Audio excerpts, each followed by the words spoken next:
आइए दोस्तों, आज हम लोग फिर से देखने वाले हैं 100+ क्वेश्चन जो हम लोग इसी वीडियो में याद करने वाले हैं। आप लोगों को कहीं जाना नहीं है, इसी वीडियो में आपको टोटल याद हो जाएगा। आप थोड़ा सा वीडियो को 5 मिनट देखिए, आपको देखिए कैसे याद होता है। चलिए तो हम लोग स्टार्ट करते हैं। देर ना करते हुए आप लोग चैनल को अधिक से अधिक शेयर ज़रूर कीजिएगा ताकि और अच्छे से अच्छे वीडियो आपके लिए ला सकें। तो देखिए, हिटलर के बारे में है। हिटलर का राज जर्मनी में नाजी दल का उत्थान किसने किया था? तो नाजी दल का उत्थान किसने किया था? तो हिटलर ने किया था। हिटलर, नाजी दल का उत्थान। हिटलर का जन्म पूछेगा तो हिटलर का जन्म जो हुआ था ये 1889 में हिटलर का जन्म हुआ था। ऑस्ट्रिया में जन्म हुआ था।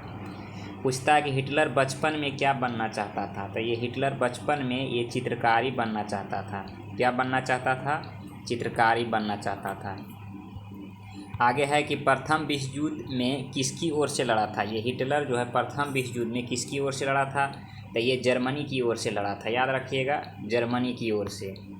मीन कैंप इनका आत्मकथा है। मीन कैंप जो है ये हिटलर की आत्मकथा है और ये एक गुप्त पुलिस संगठन बनाया था। ये हिटलर जो है एक गुप्त पुलिस संगठन बनाया था। इसका नाम था गेस्टापो। याद रखिएगा, क्या था? गेस्टापो इसका नाम था। एक राष्ट्र एक नेता का नारा किसने दिया? तो ये भी हिटलर ने ही दिया था। एक राष्ट्र एक नेता। धुरी राष्ट्र में कौन कौन शामिल था? ये धुरी राष्ट्र और मित्र राष्ट्र दो राष्ट्र में बट गया था। तो उसमें धुरी राष्ट्र में जो आता था जर्मनी, इटली, जापान, ये धुरी राष्ट्र में आता था। पूछा जाता है धुरी राष्ट्र में कौन कौन देश शामिल था? तो जर्मनी, इटली, जापान, ये सब धुरी राष्ट्र में था। हिटलर का पोलैंड पर आक्रमण। पूछता है हिटलर का पोलैंड पर आक्रमण कब हुआ था? तो 1 सितंबर 1939 से हिटलर का पोलैंड पे आक्रमण हुआ था। उसी समय द्वितीय विश्व युद्ध स्टार्ट हो गया था। हिटलर का पोलैंड पर आक्रमण। हिटलर के सामी विरोधी नीति का अर्थ क्या था? इसका विरोधी नीति का अर्थ था यहूदी विरोधी नीति। हिटलर ने आत्महत्या कर ली ये 1945 में। 30 अप्रैल 1945 को ये हिटलर ने आत्महत्या कर लिया। तो इसको हम फिर से रिपीट करने वाले हैं ताकि आपको इसी वीडियो में याद हो जाएगा। आप देखिए फिर से। नाजी दल का उत्थान किसने किया? हिटलर ने। जन्म कब हुआ था? तो 1889 ऑस्ट्रिया में। बचपन में क्या बनना चाहता था? तो वो चित्रकारी बनना चाहता था। प्रथम विश्व युद्ध की ओर से, प्रथम विश्व युद्ध में किसकी ओर से लड़ा था? तो जर्मनी की ओर से लड़ा था। आप खुद सोचिए कि क्या हम अभी पढ़े थे। मीन कैंप किसका आत्मकथा है? तो ये हिटलर की आत्मकथा है। गुप्त पुलिस संगठन बनाया था, उसका नाम क्या था? तो गेस्टापो। एक राष्ट्र एक नेता का नारा किसने दिया था? तो ये हिटलर ने दिया था। धुरी राष्ट्र में कौन कौन शामिल है? तो जर्मनी, इटली, जापान शामिल है। ये हिटलर का पोलैंड पर आक्रमण कब हुआ था? तो 1 सितंबर 1939 को आक्रमण हुआ था। उसी समय ये द्वितीय विश्व युद्ध स्टार्ट हो गया। हिटलर का सामी विरोधी नीति का अर्थ क्या है? तो यहूदी विरोधी नीति। आत्महत्या कब कर लिया? तो 30 अप्रैल 1945 को। इस तरह से फिर से हम लोग देखते हैं अब ज्योग्राफी का क्वेश्चन। ज्योग्राफी में है भूगोल सौरमंडल के समस्त ऊर्जा का स्रोत है। यहाँ पे भूगोल लिखा गया। सौरमंडल जो है समस्त ऊर्जा का स्रोत है। सौरमंडल जो है समस्त ऊर्जा का स्रोत है। सौरमंडल समस्त ऊर्जा का स्रोत है क्या? तो सूर्य। ये सूर्य जो है ये सौरमंडल का समस्त ऊर्जा का स्रोत है। इसका आंसर सूर्य हो जाएगा। सूर्य हमारी मंदाकिनी या दुग्ध मेखला के केंद्र से लगभग कितना दूरी पे है? तो ये 30,000 प्रकाश वर्ष की दूरी पे है। याद रखिएगा, 30,000 प्रकाश वर्ष की दूरी पे है सूर्य। हमारी मंदाकिनी दुग्ध मेखला है, उसके केंद्र से 30,000 प्रकाश वर्ष की दूरी पे है। पूछता है सूर्य अपने अक्ष पर जो घूमता है, अपने अक्ष पर वो किस से किस दिशा में घूमता है? तो सूर्य जो पूरब से पश्चिम में घूमता है। याद रखिएगा, पूर्व से पश्चिम में घूमता है और इसका मध्य भाग जो है ये 25 दिन में घूम जाता है। मध्य भाग 25 दिन में और ये ध्रुवीय भाग मध्य भाग 35 दिन में घूमता है और ध्रुवीय भाग 25 दिन में घूमता है। याद रखिएगा। सूर्य में जो है, सूर्य में हाइड्रोजन पूछेगा तो हाइड्रोजन जो हो गया, हाइड्रोजन 71% है। हाइड्रोजन। हीलियम 26% है। यहाँ नीचे दिया गया हाइड्रोजन कितना है? 71% है। हीलियम 26% है और अन्य तत्व 2.5% है। याद रखिएगा। सूर्य का उम्र पूछेगा, सूर्य का उम्र पूछा जाता है कितना है? तो ये 5 बिलियन वर्ष। याद रखिएगा, एक मिलियन होता है, एक बिलियन। मिलियन बिलियन में कन्फ्यूजन होगा तो 5 बिलियन वर्ष होता है सूर्य का उम्र। सूर्य द्वारा ऊर्जा देते रहने का समय कितना है, तो ये 10⁻11 वर्ष तक ये सूर्य ऊर्जा देते रहेगा। सौर मंडल का सबसे बड़ा ज्वालामुखी बोलेगा तो ओलिप्स मेसी। क्या है? ओलिप्स मेसी है। ओलिप्स मेसी ये सौर मंडल का सबसे बड़ा ज्वालामुखी है जो मंगल ग्रह पर स्थित है। सौर मंडल का ये सबसे बड़ा ज्वालामुखी है। सौर मंडल का सबसे ऊंचा पर्वत पूछेगा तो निक्स ओलंपिया। क्या है? निक्स ओलंपिया है जो मंगल ग्रह पर स्थित है, याद रखिएगा। नेक्स्ट है कि नासा का मार्स क्यूरोसिटी रोवर। नासा का मार्स क्यूरोसिटी रोवर जो है ये मंगल ग्रह पर कहाँ उतरा था, तो गेल क्रेटर नामक स्थान पर उतरा था। कौन सा जगह पे उतरा था, तो गेल क्रेटर नामक स्थान पे, याद रखिएगा, गेल क्रेटर नामक स्थान पर उतरा था। यहाँ ये मतलब जीवन संभव है मंगल ग्रह पे, ऐसा खोजा गया। इसरो कब भेजा था, तो इसरो भेजा था 5 नवंबर 2013 को मंगल ग्रह मंगलयान भेजा था। ये पूछता है कि कौन सा सैटेलाइट से भेजा था, तो PSLV C25 से भेजा था, याद रखिएगा। PSLV C25 से प्रक्षेपित किया गया था।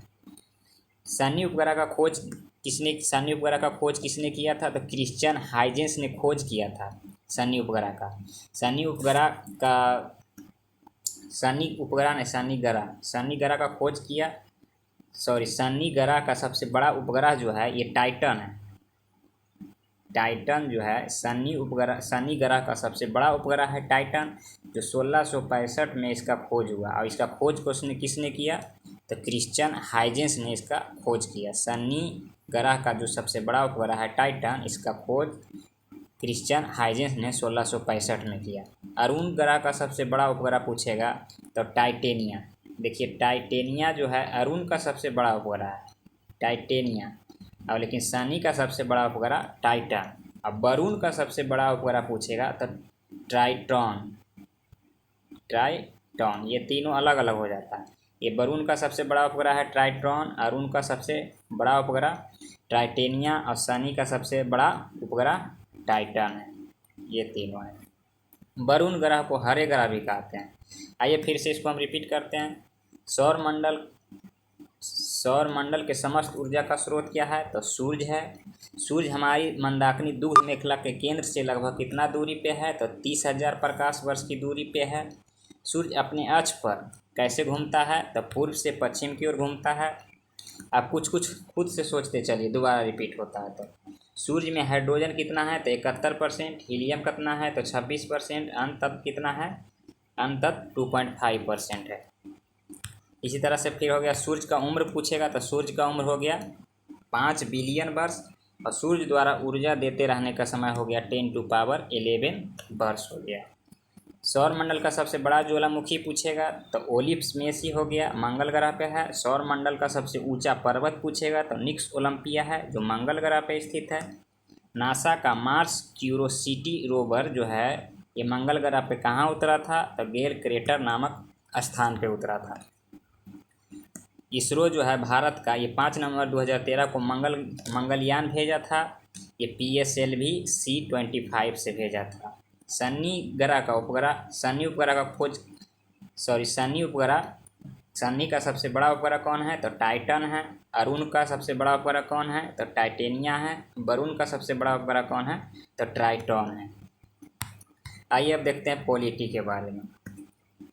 नौरोजी ने प्रति व्यक्ति आय कितना बताए थे। दादा भाई नौरोजी ने ये सबसे पहले प्रति व्यक्ति आय के बारे में बताए थे 1868 में।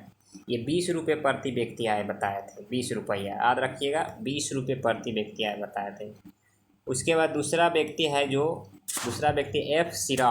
एफ सिरॉफ नामक दूसरा व्यक्ति है जो 1911 में ये 49 रुपये प्रति व्यक्ति आय बताया था, 1949 रुपये। और अब प्रति व्यक्ति आय कौन निकालता है, तो केंद्रीय सांख्यिकी संगठन राष्ट्रीय आय के बारे में बताता है, CSO, जो 1951 से स्टार्ट हुआ है, 1951 से। नेक्स्ट है राष्ट्रीय आय लेखन का जन्मदाता किसे कहा जाता है, तो साइमन कुंजरेट को कहा जाता है। नेक्स्ट क्वेश्चन है, हिंदू वृद्धि दर किससे संबंधित है? हिंदू वृद्धि दर किससे संबंधित है? तो राष्ट्रीय आय से संबंधित है हिंदू वृद्धि दर, याद रखिएगा, राष्ट्रीय आय से हिंदू वृद्धि दर संबंधित है। गवर्नर जनरल की कार्यकारिणी परिषद का विस्तार जो किया गया वो किस अधिनियम के तहत किया गया? गवर्नर जनरल की कार्यकारिणी परिषद का विस्तार जो किया गया ये 1861 अधिनियम के तहत किया गया। विभागीय प्रणाली कब प्रारंभ हुआ? तो ये विभागीय प्रणाली भी ये कैनिंग के द्वारा 1861 अधिनियम के द्वारा प्रारंभ किया गया, विभागीय प्रणाली। गवर्नर को अध्यादेश जारी करने की शक्ति ये भी जो है 1861 के तहत ही दिया गया। गवर्नर को अध्यादेश जारी करने की शक्ति इम्पोर्टेंट हो जाता है, पूछा जाता है गवर्नर को अध्यादेश जारी करने की शक्ति किस अधिनियम के तहत? 1861 अधिनियम के तहत कानून बनाने की प्रक्रिया दिया गया। यहाँ कानून बनाने की प्रक्रिया में भारतीय परिषद को शामिल कब किया गया? तो ये भी 1861 अधिनियम के तहत। नेक्स्ट है 1873 अधिनियम में घोषणा किया गया कि ईस्ट इंडिया कंपनी को कभी भी भंग किया जा सकता है, और ये ऑलरेडी 1884 में इसको भंग कर दिया गया, औपचारिक रूप से भंग कर दिया गया। नेक्स्ट क्वेश्चन है, अप्रत्यक्ष चुनाव प्रणाली की शुरुआत कब हुआ? तो अप्रत्यक्ष प्रणाली का चुनाव का शुरुआत ये 1852 में हुआ, 1892 में अप्रत्यक्ष प्रणाली का चुनाव। बजट पर बहस करने का ये अधिकार भी मिला, बजट पर बहस कर सकता था, ये शक्ति मिला, ये भी 1892 में मिला, 1892 के अधिनियम। पहली बार मुस्लिम समुदाय के लिए पृथक प्रतिनिधित्व की बात किया गया। पहली बार मुस्लिम समुदाय के लिए पृथक प्रतिनिधित्व का बात किया गया, ये 1909 अधिनियम के तहत किया गया। 1909 अधिनियम जो है ये 1909 अधिनियम मार्लो मिंटो सुधार भी बोलते हैं। मुस्लिम समुदाय के लिए पृथक निर्वाचन की बात किया गया था। सांप्रदायिक निर्वाचन के जनक पूछेगा कौन? तो सांप्रदायिक निर्वाचन के जनक हो जाएगा मिंटो। लॉर्ड मिंटो को सांप्रदायिक निर्वाचन का जनक कहा जाता है। नेक्स्ट क्वेश्चन है कि भारतीयों को भारत सचिव एवं गवर्नर जनरल की कार्यकारिणी परिषद में नियुक्त कब किया गया? तो ये भी 1809 में ही किया गया। भारत सचिव और गवर्नर जनरल की कार्यकारिणी परिषद में नियुक्त किया गया 1809 में। बजट पर बहस तथा पूरक प्रश्न करने का अधिकार दिया गया, ये भी 1909 में, सब 1800 बोल रहे हैं, 1909 होगा। 1909 के तहत पूरक प्रश्न पूछने का अधिकार भी दिया गया बजट पर। नेक्स्ट है कि वायसराय की कार्यकारिणी परिषद की प्रथम भारतीय सदस्य कौन बने? तो वायसराय की कार्यकारिणी परिषद की प्रथम भारतीय सदस्य ये सत्येंद्र प्रसाद सिन्हा बने थे। ये पूछा जाता है, ये सत्येंद्र प्रसाद सिन्हा वायसराय की कार्यकारिणी परिषद की प्रथम भारतीय सदस्य बने। मार्लो मिंटो सुधार, ये मार्लो मिंटो सुधार जो हुआ 1909 में हुआ, और इसमें मार्ले जो थे ये मार्ले राज सचिव थे और मिंटो वायसराय थे, याद रखिए, मार्ले सचिव और मिंटो वायसराय थे। चलिए फिर से इसको रिपीट करते हैं। नैरोजी के प्रति व्यक्ति आय कितना था? तो 1968 में इस प्रति व्यक्ति आय निकाले थे, 1868 में, और ये प्रति व्यक्ति आय जो बताए थे 20 रुपया, और आर सिरॉफ ने प्रति व्यक्ति आय 1911 में निकाला था 1949 रुपया। 1951 में CSO का गठन हुआ। CSO तब जब से ये CSO का गठन हुआ तब से यही प्रति व्यक्ति आय निकालते हैं। राष्ट्रीय आय लेखांकन का जन्मदाता किसे माना जाता है? तो साइमन पुजनेट को राष्ट्रीय आय लेखांकन का जन्मदाता कहा जाता है। हिंदू वृद्धि दर किससे संबंधित है? तो हिंदू वृद्धि दर राष्ट्रीय आय से संबंधित है। गवर्नर जनरल की कार्यकारिणी परिषद का विस्तार कब किया गया था? तो ये 1861 अधिनियम में किया गया था। विभागीय प्रणाली कब प्रारंभ हुआ था? तो 1861 में प्रारंभ हुआ था। गवर्नर को अध्यादेश जारी करने की शक्ति कब प्रारंभ हुआ था? तो ये 1861 में प्रारंभ हुआ था। कानून बनाने की प्रक्रिया में भारतीय परिषद को शामिल करने का अधिकार कब हुआ था? तो ये 1861 में प्रारंभ हुआ था। नेक्स्ट है कि 1873 अधिनियम में घोषणा किया गया कि ईस्ट इंडिया कंपनी को कभी भी भंग किया जा सकता है। 1884 में इसे भंग कर दिया गया था। अप्रत्यक्ष चुनाव प्रणाली की शुरुआत और बजट पर बहस करने का अधिकार कब मिला था? तो 1892 में मिला था। पहली बार मुस्लिम समुदाय के लिए पृथक प्रतिनिधित्व कब हुआ था? तो ये 1909 में पृथक प्रतिनिधित्व हुआ था। और सांप्रदायिक निर्वाचन के जनक किसे कहा जाता है? तो लॉर्ड मिंटो को सांप्रदायिक निर्वाचन का जनक कहा जाता है। भारतीय को भारत सचिव और गवर्नर जनरल की कार्यकारिणी परिषद की नियुक्ति। भारतीय को भारत सचिव एवं गवर्नर जनरल की कार्यकारिणी परिषद में नियुक्ति ये 1909 में अधिनियम में कहा गया। बजट पर बहस करना, पूरक प्रश्न पूछने का अधिकार, ये अधिनियम 1909 के तहत दिया गया। वायसराय की कार्यकारिणी परिषद की प्रथम भारतीय सदस्य कौन बने थे? तो सत्येंद्र प्रसाद सिन्हा ये प्रथम भारतीय सदस्य बने थे। और ये मार्लो मिंटो सुधार 1909 में हुआ, जो मार्ले सचिव और मिंटो वायसराय थे। आइए देखते हैं गुरुत्वाकर्षण के बारे में। तो गुरुत्वाकर्षण पृथ्वी के निकट चक्कर लगाने वाला उपग्रह की कक्षीय चाल कितना होता है? पृथ्वी के जो सबसे निकट है उपग्रह, उसका कक्षीय चाल होता है 8 किलोमीटर प्रति सेकेंड। 8 किलोमीटर प्रति सेकेंड होता है, याद रखिएगा। पृथ्वी के अति निकट चक्कर लगाने वाला उपग्रह का परिक्रमण काल, उसमें बोला था कक्षीय चाल, इसमें परिक्रमण काल कितना होता है? तो 1 घंटा 24 मिनट का होता है परिक्रमण काल। कितना समय का होता है? 1 घंटा 24 मिनट का। अब है परमाणु। तो देखिए परमाणु जो है, ये परमाणु स्वतंत्र अवस्था में नहीं रहता है, लेकिन अणु स्वतंत्र अवस्था में रहता है, याद रखिएगा। परमाणु स्वतंत्र अवस्था में नहीं रहता है, अणु स्वतंत्र अवस्था में रहता है। परमाणु रासायनिक अभिक्रिया में भाग लेता है, लेकिन अणु रासायनिक अभिक्रिया में भाग नहीं लेता है, याद रखिएगा बढ़िया। अणु रासायनिक अभिक्रिया में भाग नहीं लेता है, लेकिन परमाणु रासायनिक अभिक्रिया में भाग लेता है, पूछा जाता है बार बार। अब है इलेक्ट्रॉन, प्रोटॉन और न्यूट्रॉन के बारे में। इलेक्ट्रॉन, प्रोटॉन और न्यूट्रॉन के बारे में देखते हैं। तो इलेक्ट्रॉन का आवेश पूछेगा तो -1 हो जाएगा, प्रोटॉन का आवेश प्लस और न्यूट्रॉन का आवेश 0 होता है। उसी द्रव्यमान पूछेगा तो इलेक्ट्रॉन का द्रव्यमान 9.10 × 10⁻28 ग्राम होता है। इलेक्ट्रॉन का द्रव्यमान 9.10 × 10⁻28 ग्राम, प्रोटॉन का द्रव्यमान 1.67 × 10⁻24 ग्राम और न्यूट्रॉन का द्रव्यमान 1.67 × 10⁻24 ग्राम। ये प्रोटॉन और न्यूट्रॉन का द्रव्यमान लगभग सेम होता है, लेकिन ज़्यादा न्यूट्रॉन का द्रव्यमान होता है प्रोटॉन से। आइए आगे देखते हैं। इलेक्ट्रॉन की तरंग प्रकृति की खोज किसने किया था? तो इलेक्ट्रॉन की तरंग प्रकृति की खोज ये डी ब्रोगली ने किया था, याद रखिएगा, डी ब्रोगली ने। फिर से इसको रिपीट करते हैं। गुरुत्वाकर्षण, पृथ्वी के निकट चक्कर लगाने वाला उपग्रह की कक्षीय चाल कितना होता है? तो 8 किलोमीटर प्रति सेकेंड। पृथ्वी का परिक्रमण काल कितना होता है? तो 1 घंटा 24 मिनट। पृथ्वी के अति निकट उपग्रह का परिक्रमण काल 1 घंटा 24 मिनट।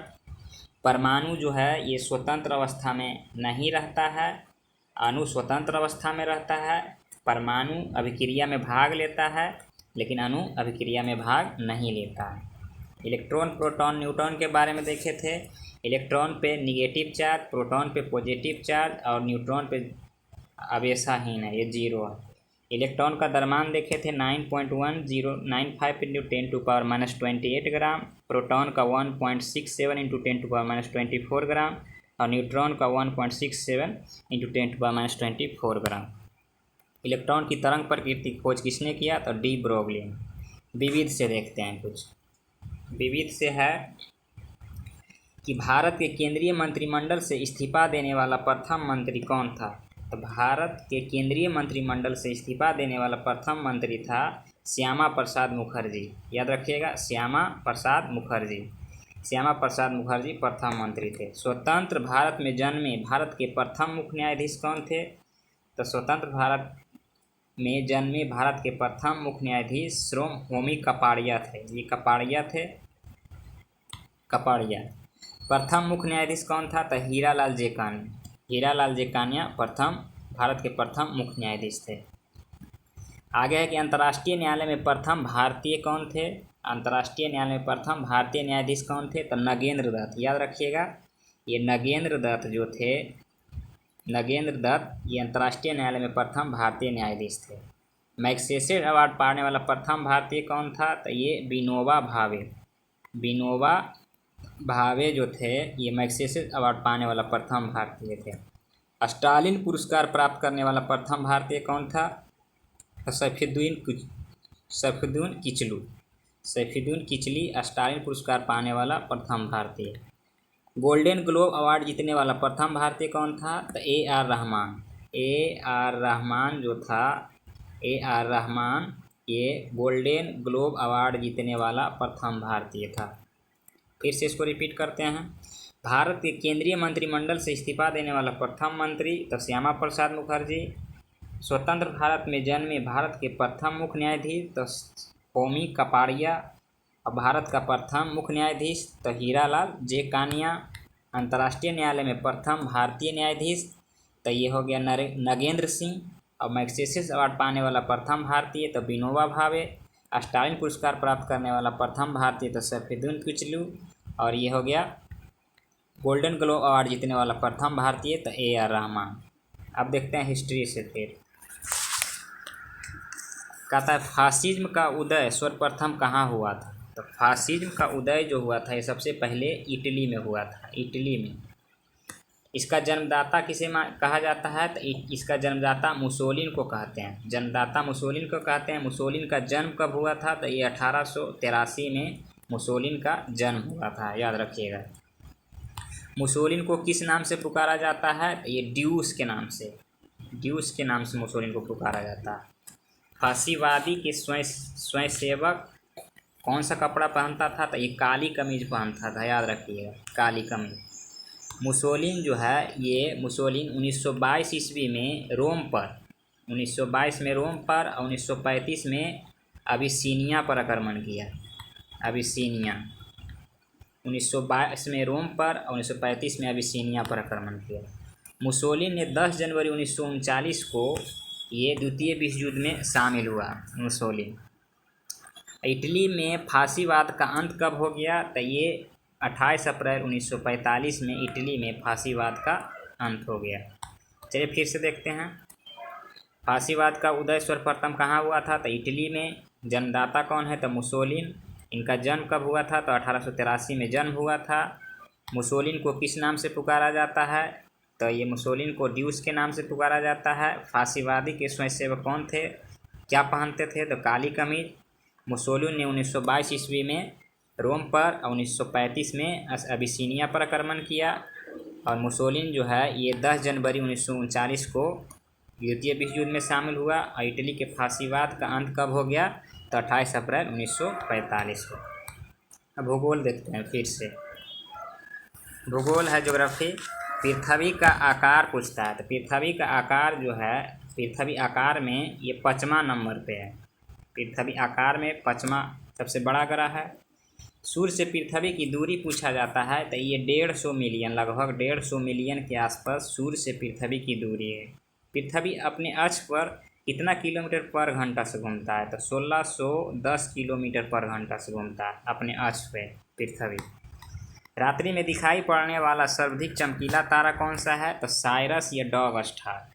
साइरस बोलते हैं, साइरस या तो फिर डॉग स्टार बोलते हैं, जो रात्रि में दिखाई देने वाला सबसे चमकीला तारा। ये पृथ्वी से जो है ये 9 प्रकाश वर्ष दूर है। 9 प्रकाश वर्ष दूर है। और सूर्य के दुगने द्रव्यमान वाला ये तारा है, प्रैक्सिमा सेंचुरी। चंद्रमा का उच्चतम पर्वत पूछा जाता है। तो चंद्रमा का उच्चतम पर्वत जो है ये लिबनिटीज पर्वत है, जो दक्षिण ध्रुव पे है। चंद्रमा को जीवाश्म ग्रह भी बोलते हैं। लिबनिटीज पर्वत है चंद्रमा का उच्चतम पर्वत, याद रखिएगा। चंद्रमा का व्यास बोलेगा तो ये 3480 किलोमीटर चंद्रमा का व्यास हो गया। और ये चंद्रमा का द्रव्यमान पूछेगा तो पृथ्वी के 1/81 भाग है चंद्रमा का द्रव्यमान, 1/81 भाग। ज्वार उठने के लिए अपेक्षित सौर एवं चंद्रमा की शक्तियाँ कितना होता है? तो ये सौर एवं चंद्रमा की शक्तियाँ 11:5 के अनुपात में होता है। एक होता है सुपर मून, एक होता है ब्लू मून। आइए जानते हैं उसके बारे में। तो सुपर मून जो है ये जब चंद्रमा पृथ्वी से सबसे निकट होता है तो इसके सुपर मून बोलते हैं। जब चंद्रमा जो है पृथ्वी से सबसे निकट रहेगा तो उसको सुपर मून बोलेंगे। इसमें चांद जो है 14% अधिक बड़ा दिखता है और 30% अधिक चमकीला दिखता है। 14% चाँद बड़ा और 30% अधिक चमकीला।